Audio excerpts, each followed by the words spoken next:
ಆತ್ಮ ತೃಪ್ತಿಯಾಗಿ ಬಿಡುತ್ತದೆ.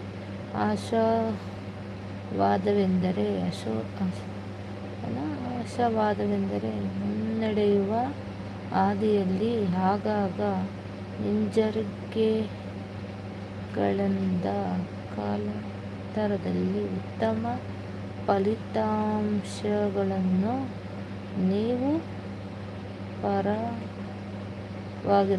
ನಿಮ್ಮ ಪರವಾಗಿರುತ್ತದೆ ಎಂಬ ನಂಬಿಕೆ. ಸರಳವಾದ ವಿಚಾರವೆಂದರೆ ಜನ ಬೆಳಗ್ಗೆ ಎದ್ದು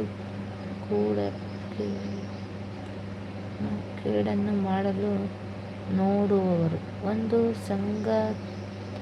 ಒಂದಲ್ಲ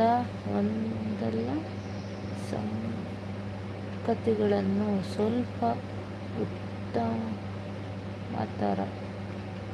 ಮಾಡಲು ಪ್ರಯತ್ನಿಸುವುದು ಆಶಾವಾದ.